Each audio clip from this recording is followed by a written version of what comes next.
নমস্কার বন্ধুরা, আশা করি আপনারা সবাই খুব ভালো আছেন। আবারও চলে এসেছি আরেকটা নতুন টপিক নিয়ে আপনাদের সুবিধার্থে। আজ আমি কথা বলবো বাচ্চাদের ওয়েট নিয়ে বা বেবিদের ওয়েট নিয়ে। আমার একজন সাবস্ক্রাইব বন্ধু আমাকে কমেন্টে জানিয়েছিলেন যে তার বাচ্চার ওজন সঠিক আছে কিনা সেই বিষয়ে যাতে আমি কিছু বলি, এবং আমারও মনে হয়েছে এই বিষয়ে ভিডিও অবশ্যই বানানো উচিত। যেহেতু আমার চ্যানেলটা প্যারেন্টিং দেন বাচ্চাদের জন্য, ম্যাক্সিমাম মায়েরাই কিন্তু ইন্টারনেটে সার্চ করে থাকেন যে কী করে তার বেবি ওয়েট বাড়ানো যায় বা কী করে তার বেবিকে হেলদি রাখা যায়। তাহলে সেই বিষয় নিয়ে আজকে আমি কথা বলবো। অবশ্যই ভিডিওটি সম্পূর্ণ দেখবেন, কারণ সম্পূর্ণ ভিডিও না দেখলে কিন্তু আপনার অনেক কোনো ইনফরমেশন মিস করে যেতে পারেন। যদি ভিডিওটি ভালো লাগে তাহলে প্লিজ লাইক করবেন, শেয়ার করবেন, কমেন্টে জানাবেন আপনাদের ফিডব্যাক। এছাড়া আমি পরবর্তী ভিডিও দেখার জন্য চ্যানেলটি অবশ্যই সাবস্ক্রাইব করবেন এবং সাবস্ক্রাইব বাটনের পাশে থাকা বেল আইকনটি ক্লিক করতে ভুলবেন না। তাহলে চলুন দেরি না করে শুরু করি আজকের ভিডিও।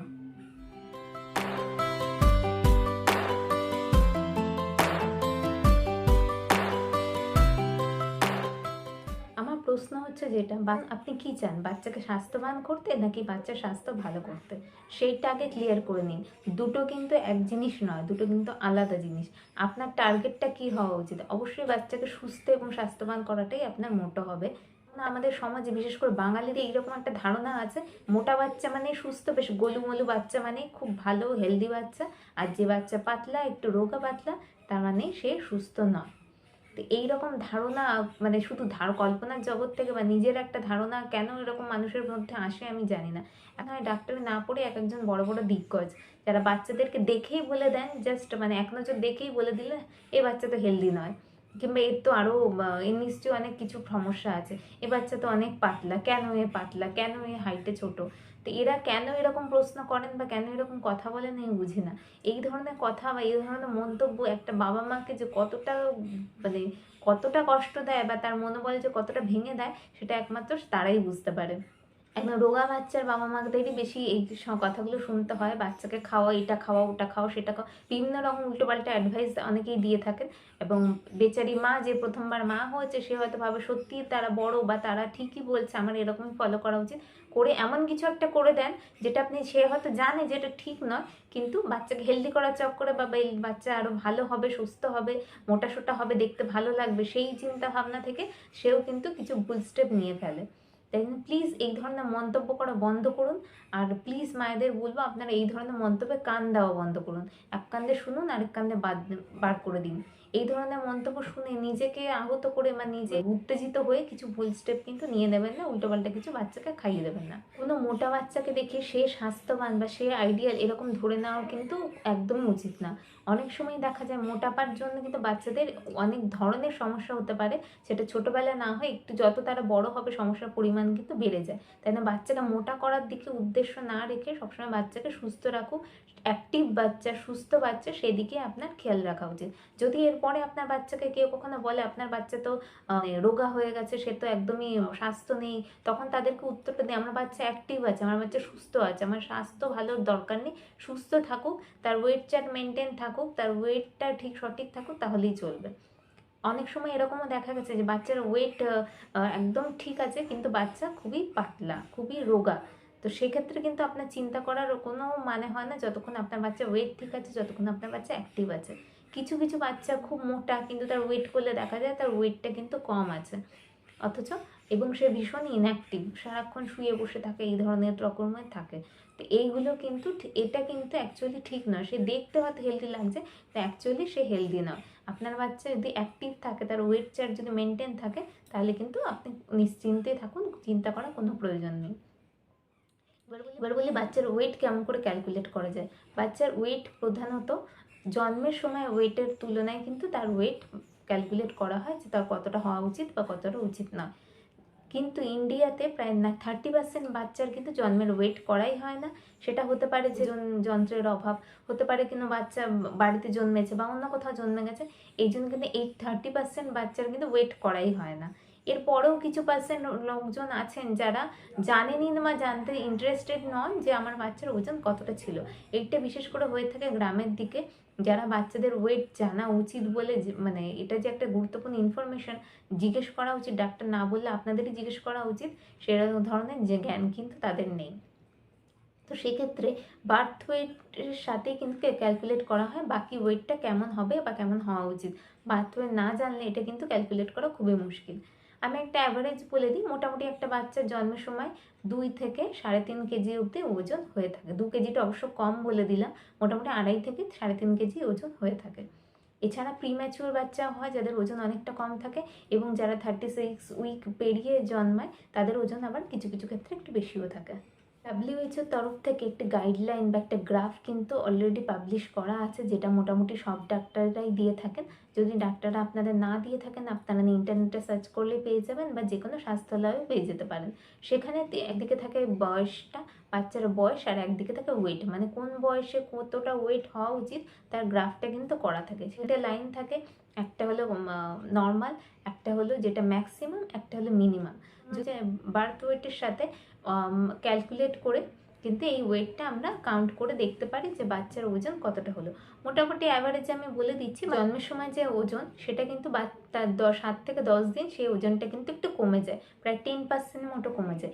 এতে ঘাবড়াবার কিছু নেই, কারণ বাচ্চা এতদিন মায়ের মাতৃগর্ভে ছিল, তো সেক্ষেত্রে তার কোনো অ্যাক্টিভিটি ছিল না, মানে কিছুই ছিল না, জাস্ট খাওয়া ছিল।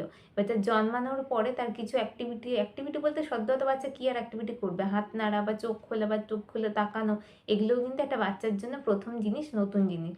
বা বাইরের পরিবেশের সাথে অ্যাডজাস্ট করার জন্য তার বডিকেও সেই অনুযায়ী তৈরি হতে হয়, সেই জন্য ওজন একটুখানি কমতে পারে, এতে কিন্তু ঘাবড়ানোর কিছু নেই। কিন্তু এই 10 দিন পর থেকে কিন্তু ওজন আর কমার নয়, উল্টে বাড়ার কথা। তো সেক্ষেত্রে সেইটা খেয়াল রাখবেন, বাচ্চার ওজন যেন 1 বছর অবধি কোনোভাবে কমে না যায়, বাড়তে থাকুক বা কনস্ট্যান্ট থাকুক তাও চলবে, কিন্তু কমে না যায়।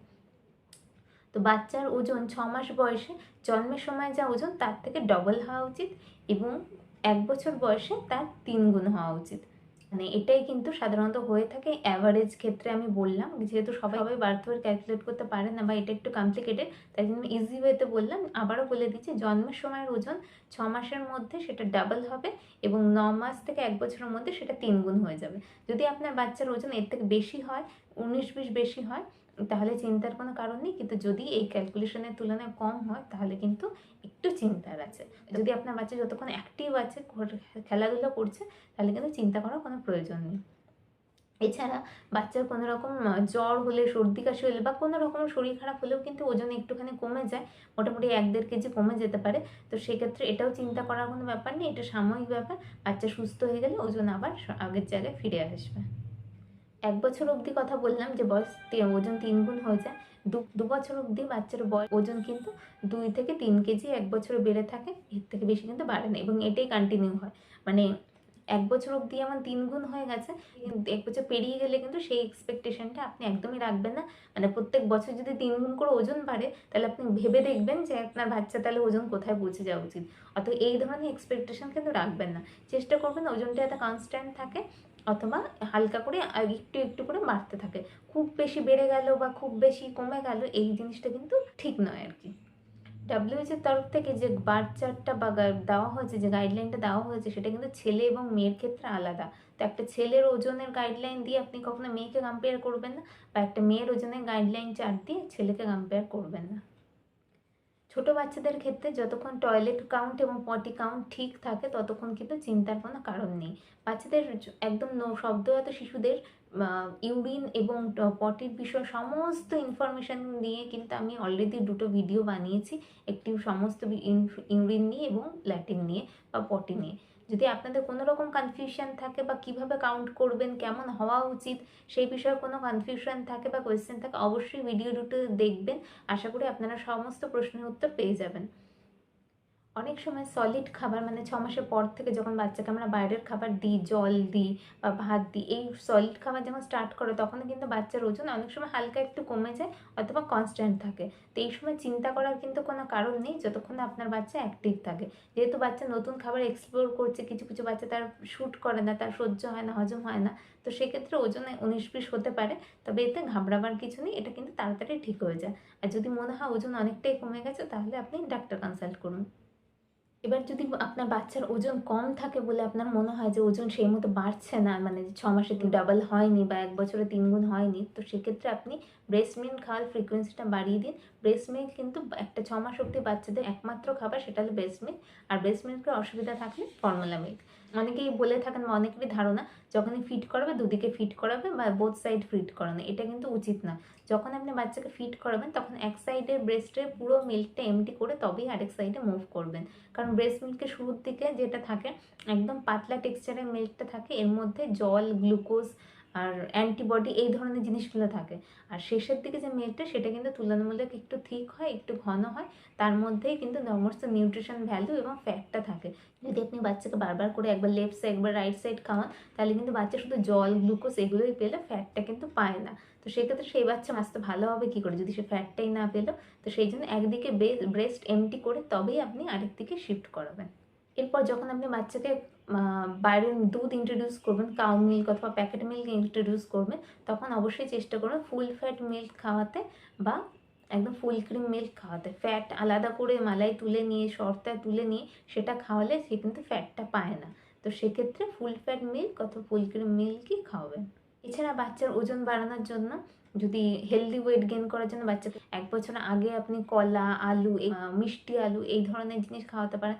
1 বছর হয়ে গেলে তার ডায়েটে ঘি, চিকেন, ডিম, যেগুলো আপনি ননভেজ হলে চিকেন, ডিম খাওয়াতে পারেন, ভেজ হলে পানির খাওয়াতে পারেন।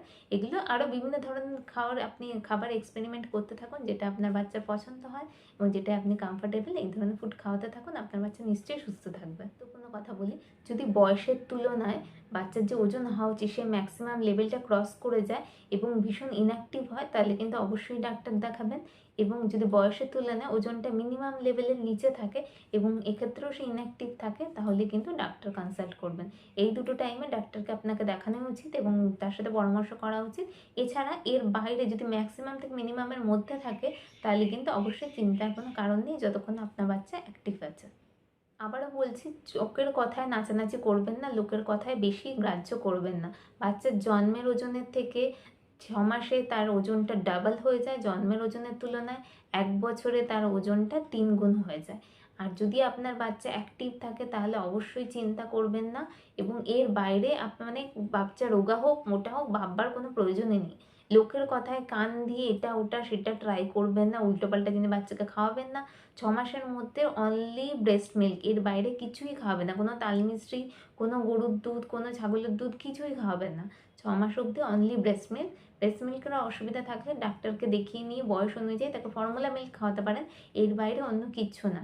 আর অন্যের কথায় নাচানাচি করে প্লিজ বাচ্চাদের ক্ষতি করবেন না, এটা আপনাদের কাছে আমার অনুরোধ। যদি ভিডিওটি ভালো লাগে প্লিজ লাইক করবেন, শেয়ার করবেন, কমেন্টে জানাবেন আপনাদের ফিডব্যাক। এছাড়া আমার পরবর্তী ভিডিও দেখার জন্য চ্যানেলটা অবশ্যই সাবস্ক্রাইব করবেন এবং সাবস্ক্রাইব বাটনের পাশে থাকা বেল আইকনটি ক্লিক করতে ভুলবেন না। আজ এই অবধি, নমস্কার।